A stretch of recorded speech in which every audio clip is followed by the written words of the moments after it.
జగన్మోహన్ రెడ్డి పైన అయితే ఎప్పుడు ప్రజల్లో ఉండి అంటే చాలా వరకు ఆ పార్టీలో చాలా వరకు ప్రజల్లో మమేకమైన ఒక నేత ఎవరైనా ఉన్నారంటే కేతిరెడ్డి. ఇప్పుడు ఆ కేతిరెడ్డి కూడా జగన్మోహన్ రెడ్డి గారిని విమర్శిస్తున్నారు. ఆయన చేసిన తప్పుల వల్లే అంటే ఓడిపోవడం అనేది ఒకటైతే అంటే ఇప్పుడున్న ప్రభుత్వానికి టైం ఇవ్వాలి. టైం ఇవ్వకుండా అప్పుడే పథకాలన్నీ ఎలా చేస్తారని చెప్పేసి అడుగుతున్నారు. కనీసం వాళ్ళకి ఒక 1 ఇయర్ అయినా టైం ఇస్తే బాగుంటుందని చెప్పేసి కేతిరెడ్డి అయితే జగన్మోహన్ రెడ్డి గారికి ఒక సూచన లాంటి సజెషన్స్ లాంటివి ఇవ్వడం జరిగింది.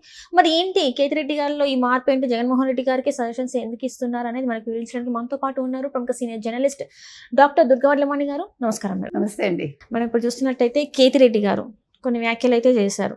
అంటే జగన్మోహన్ రెడ్డి గారితో ఎంత సత్సంబంధాలు ఉన్నా ఆ పార్టీలో ఉన్నా కూడా కానీ ఈసారి అయితే ఓడిపోవడం జరిగింది. ఇప్పుడు జగన్మోహన్ రెడ్డి గారి మీద విరుచుకుపడుతున్నారంటే పథకాలు అమలు అవ్వట్లేదు, చేయట్లేదు అని చెప్పి జగన్మోహన్ రెడ్డి గారు అంటుంటే ఈయన కేతిరెడ్డి గారు ఏంటంటే టైం ఇవ్వాలి వాళ్ళకి, అప్పుడే ఏమి ఉంచుకొచ్చింది అన్నట్టుగా మాట్లాడారు. మరి దీన్ని అసలు ఎలా చూడాలంటారు? అంటే కేతిరెడ్డి గారు ఒక రకంగా మంచి మాటే అన్నారు. మీరు కనుక తీసుకుంటే కనుక అయితే కేతిరెడ్డి ప్రజల్లోనే ఉన్నారు. కేతిరెడ్డి పొద్దున్నే ఆయన గుడ్ మార్నింగ్ అని చెప్తూ వాళ్ళ నియోజకవర్గ ప్రజలు పలకరించడం అయితే మనం చూసాం. కేతిరెడ్డి విషయం తీసుకుంటే మనం అతని మీద కూడా కొంచెం అలిగేషన్స్ ఉన్నాయి. మీకు గుర్తుందో లేదో లోకేష్ గారు ఒకసారి డ్రోన్ పంపిస్తే ఆ 2 కొండల మధ్య ఒక guest house farm house what ever and దాని పక్కనే చెరువు ఇవన్నీ కనిపించాయి. అయితే ఆయన మీద ఇంకొక ఎలిగేషన్ ఏముందంటే ఆయన పొద్దున్నే పలకరిస్తాడు అందరినీను, పిల్లల్ని కూడా పలకరిస్తాడు. అయితే ఎక్కడెక్కడ ఆస్తులు ఉన్నాయి, ఎక్కడెక్కడ భూములు ఉన్నాయి, ఎలా కబ్జా చేయొచ్చని ఆలోచిస్తాడు అని ఒక ఎలిగేషన్ కూడా ఆయన మీద ఉంది. కాబట్టి కేతిరెడ్డి మంచి చెడు పక్కన పెడితే ఇవాళ కేతిరెడ్డి మాట్లాడిన మాట దేనికి సంకేతం? కేతిరెడ్డి ఏమన్నా తెలుగుదేశంలో కానీ జనసేనలో కానీ వస్తారా అనే సందేహం కూడా చాలామందికి వచ్చింది. సరే, ఆ విషయం తర్వాత మాట్లాడదాం. ఇప్పుడు కేతిరెడ్డి మాట్లాడిన విషయాన్ని తీసుకుంటే మనం ఎలక్షన్స్ రిజల్ట్ రాకముందు చెప్పాము, రిజల్ట్ వచ్చాక చెప్పాము, ప్రభుత్వం నడుస్తుంటే కూడా తెలుగుదేశం కూటమి మనం చెప్తూనే వస్తున్నాము. తెలుగుదేశం కూటమిని కంగారు పెట్టకండి, ఎవరు తొందర పెట్టకండి, పథకాలు అమలు కాలేదని అడగకండి, పరిస్థితులు బాగులేవు. గత వైసీపీ ప్రభుత్వం అవినీతి అక్రమాలు దౌర్జన్యాలు చేసింది. మీరు కనుక చూసారంటే సునామీ ఊళ్ళు కొట్టుకు వెళ్ళిపోయి అంటే తీసుకెళ్ళిపోతే వీళ్ళు సునామీలాగా మొత్తం ప్రతి శాఖలోంచి ప్రతి అంటే ఖజానా మొత్తం ఊడ్చేసి ఒక చిల్లి రూపాయి కూడా లేకుండా చేశారు. కాబట్టి ఇప్పుడు వచ్చిన ప్రభుత్వానికి వీళ్ళ ముందు చాలా సవాళ్ళు ఉన్నాయి. కరెక్టే, సంపద సృష్టించి పథకాలు ఇస్తా అని చెప్పారు చంద్రబాబు నాయుడు గారు, ఎందుకంటే ఆయనకు కాన్ఫిడెన్స్ ఉంది. ఇప్పుడు ఆయన కొత్తగా ఏది నేర్చుకోక్కర్లేదు, కొత్తగా తెలుసుకోక్కర్లేదు. ఆయన ఎలా చేయాలి, ఏం చేయాలి, ఎవరిని కలవాలి ఆయనకి తెలుసు, చేస్తున్నారు, చేస్తారు కూడా. కాకపోతే ఆ ప్రాసెస్లో కొంచెం సమయం పడుతుంది. అది 6 నెలలు కావచ్చు, ఏడాది కావచ్చు, దానికి ఎవరు ఏం చేయలేరు. అలాగని ఇప్పుడు పెన్షన్లు ఆపలేదు కదా, జీతాలు ఆగవు కదా. ఉద్యోగులకు జీతాలు వస్తాయి, పెన్షన్లు ఫస్ట్కి ఇస్తారు. సరే, ఒక్కొక్కటి మొదలు పెడతారమ్మా, ఒక రోజులో అయితే అవ్వవు. దానికి డబ్బులు చూసుకోవాలి, మొదలు పెట్టాక ఆగకూడదు కదా.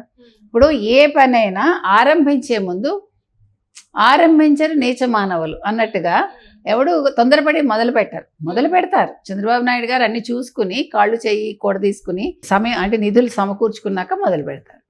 అయితే ఈరోజు కేతిరెడ్డి గారు కూడా అదే చెప్పారు. ఎందుకంటే మీకు గుర్తుంది, ఎవరు జగన్మోహన్ రెడ్డి డే 1 నుంచి ప్రభుత్వాన్ని ఎలా పడగొట్టాలి, మీరు అది చేయట్లేదు ఇది చేయట్లేదు. ఈవెన్ వినుకొండ రషీద్ని పరామర్శించడానికి వెళ్ళి అక్కడ ఇంకా పథకాలు అమలు చేయరా అంటూ రాజకీయాలు మాట్లాడాడు. అంటే ఆయనకి శవ రాజకీయాలు చేయడం కొత్త కాదు అనేది మళ్ళీ ఇంకోసారి నిరూపించుకున్నారు. ఎందుకంటే తండ్రి శవాన్ని అక్కడ పెట్టుకుని ఆయన సంతకాల సేకరణ చేశాడు ముఖ్యమంత్రి కావాలని. అంటే ఆయన ఊరికే వెళ్తాడు పరామర్శకి, అంతే. పరామర్శని ఆయన రాజకీయాలకి ఆయన ఉపయోగించుకుంటాడు. కాబట్టి మానవత్వం కాదు అక్కడ, ఆయనకు కావాల్సింది ఆయన ఎదుగుదల, దానికోసం చూసుకుంటాడు. అదే మాట ఇవాళ కేతిరెడ్డి అన్నాడు. మీరు వినుకొండ వెళ్ళి రాజకీయాలు మాట్లాడటం తప్పు, వాళ్ళకి అవకాశం ఇవ్వాలి, అవకాశం ఇవ్వకుండా వాళ్ళు అమలు చేయాలంటే కుదరదు. ఎలాగ అక్కడ నిధులు లేవు, అందరికీ తెలుసు అది. ఇంకొకటి, వాళ్ళు అభివృద్ధి చేసి అంటే సంపద సృష్టించి వాళ్ళు చేస్తామని అన్నారు.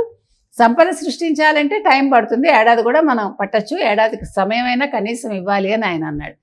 అయితే ఇంకో మాట అన్నాడు కేతిరెడ్డి అందులో పనిలో పనిగా. ఏమన్నారంటే, మీరు మమ్మల్ని అన్నారు అప్పులు చేసి మేము పథకాలు అమలు చేసామని, మీరు కూడా చేయట్లేదా అని. కరెక్టే, వాళ్ళు అప్పులు చేసి పథకాలు అమలు చేశారు. చంద్రబాబు నాయుడు గారు కూడా అప్పులు చేసి పథకాలు అమలు చేస్తారు, కానీ వాళ్ళు సంపద సృష్టించలేదు కదా, వాళ్ళు పరిశ్రమలు పెట్టలేదు కదా. జగన్మోహన్ రెడ్డి చెప్పాడు కదా, పరిశ్రమలు వస్తే అభివృద్ధి జరగదు, మనం పెట్టుబడి పెడితే అభివృద్ధి జరగదు, ఉద్యోగాలు రావు అని ఆయన చెప్పాడు. ఈయన ఏం చెప్పారు, నేను వస్తే పరిశ్రమలు వస్తాయి, పరిశ్రమలు వస్తే ఉద్యోగాలు వస్తాయి, ఉద్యోగాలు వస్తే అభివృద్ధి వస్తుంది, అభివృద్ధి వస్తే సంపద వస్తుంది ఆయన చెప్పారు. అదే చేస్తున్నారు. ఇప్పుడు ఎన్నో కంపెనీలు రెడీగా ఉన్నాయి. కాబట్టి ఈరోజు కేతిరెడ్డి లాస్ట్లో చేసిన వ్యాఖ్యానానికి అది అపవాదది. ఎందుకంటే ఆయన చెప్పింది తప్పు. జగన్మోహన్ రెడ్డి హయాంలో అప్పులు మిగిలే, కానీ చంద్రబాబు నాయుడు ఆస్తి పెంచి అప్పు చేసినా తీరుస్తాడు ఈయన. కాబట్టి ఇప్పుడు మనం ఎవరు చూసినా కూడా సమయం అయితే ఇవ్వాలి. ఎవరికి? చంద్రబాబు నాయుడు గారికి, అంటే తెలుగుదేశం కూటమికి.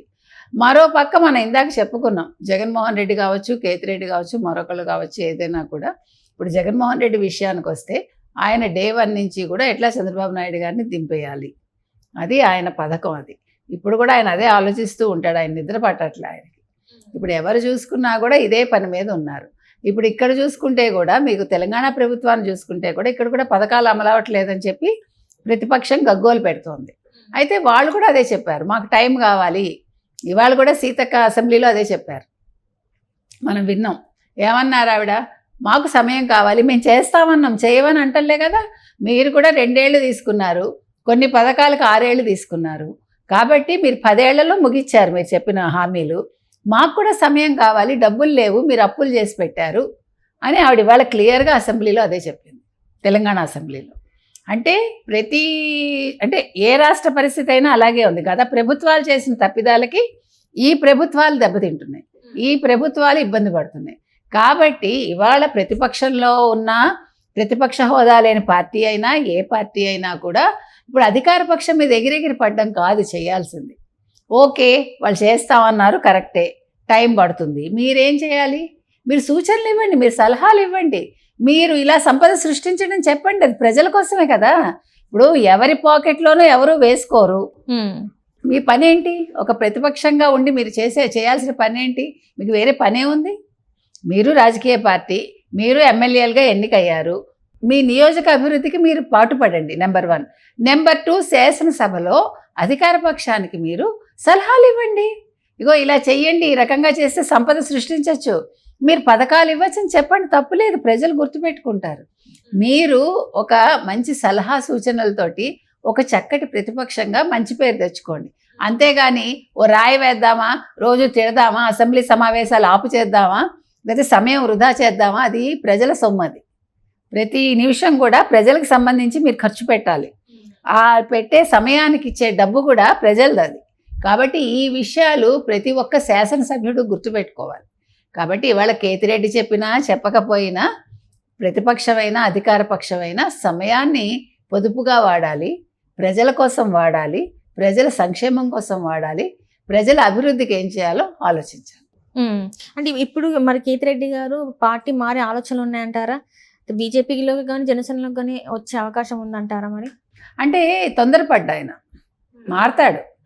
మేబీ ఇంకా 1 or 2 years ఆలోచించాక నిదానంగా ఆయన పార్టీ మారే అవకాశం ఉంటుంది. ఎందుకంటే ఇప్పుడు పరిస్థితిని ఆయన బేరీజ్ వేసుకుంటాడు. ఆయన వేసుకుని తర్వాత ఏం చేయాలి అనేది ఆయన ఆలోచిస్తారు. Right. Thank you so much.